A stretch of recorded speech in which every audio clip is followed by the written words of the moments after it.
Well, that you just put your finger on really the big key in the end. I mean, after all the speeches are done, what gets done. I've been very fortunate twice in my life. Once as a very junior member working with Ronald Reagan, and then as leader and Speaker of the House on my own, to have developed projects that have national weight and national momentum. And that's what you have to do. That's why I mentioned, I strongly recommend to all of you a book called The Education of Ronald Reagan, which is a great study of what Reagan did and where he learned at General Electric how to do it. So I think, I tell everybody, I don't ask anyone to be for me. Because if you're for me, you're gonna vote, go home and say, oh, Newt does. I tell people I need you to be with me. Because for 8 years, we're gonna be in a constant fight. And you need to know going in, you want this level of change? It is gonna be a real fight every day, because the left is gonna bitterly try to stop it every day. So you just have to have focus. The last thing I'll say is that Reagan taught me the core concept that lions can't afford to hunt chipmunks, because even if they catch them, they starve to death. Lions have to pick antelope and zebra. Reagan had 3.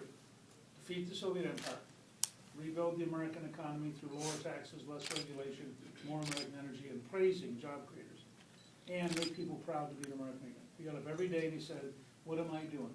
Those 3. And then he walked in the Oval Office and chipmunks went in. And you get $10 billion for the chipmunks. And he promptly got Jim Baker to come in and he gave Baker all the chipmunks. My question's for Callista, actually. I've heard enough from you.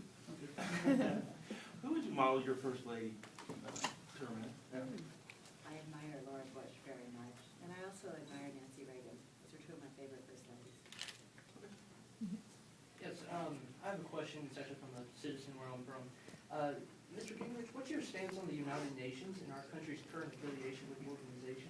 And just to follow up to that, are you aware of Agenda 21 in Sustainable Development, and how do you plan on dealing with it? On day 1, we have a project called Day 1, which you can see at newt.org, and it's a series of executive orders that I will sign about 2 hours after the inaugural address. One of those executive orders will block all federal involvement in any way encouraging Agenda 21, which I think is an unconstitutional act since the U.S. Senate has never approved the treaty that's based on it. I co-chaired a commission on reforming the UN with Senator George Mitchell a few years ago. I think the UN has to be totally and thoroughly overhauled. I think we should be seriously looking at creating an organization of democracies that believe in the rule of law and shifting most authority away from the UN.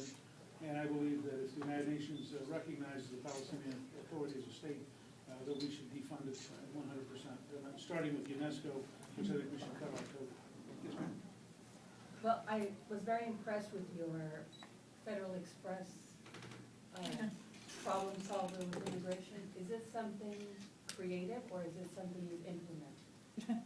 Well, I mean, look, I think to solve immigration, first of all, you have to control the border.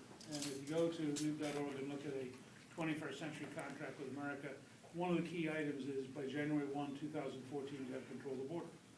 And that means we're drafting a bill now which will be available by September 27th of next year, which is the anniversary of the original contract, which is going to say we're suspending all federal law and all federal regulations that would interfere with controlling the border.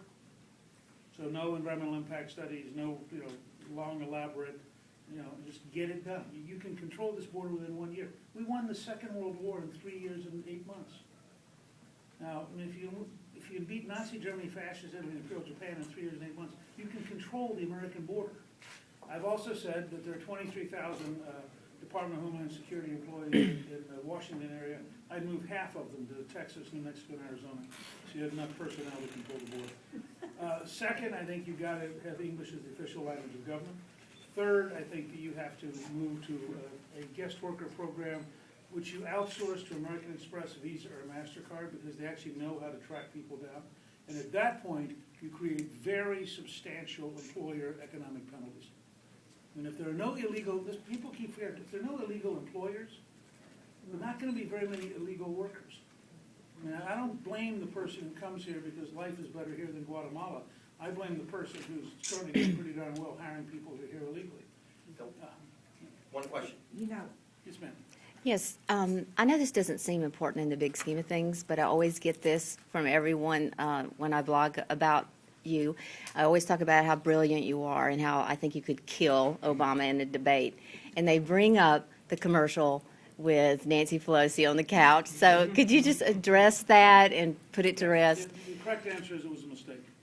Okay. I was trying to send a message that I failed totally to send, all right? Let me be clear.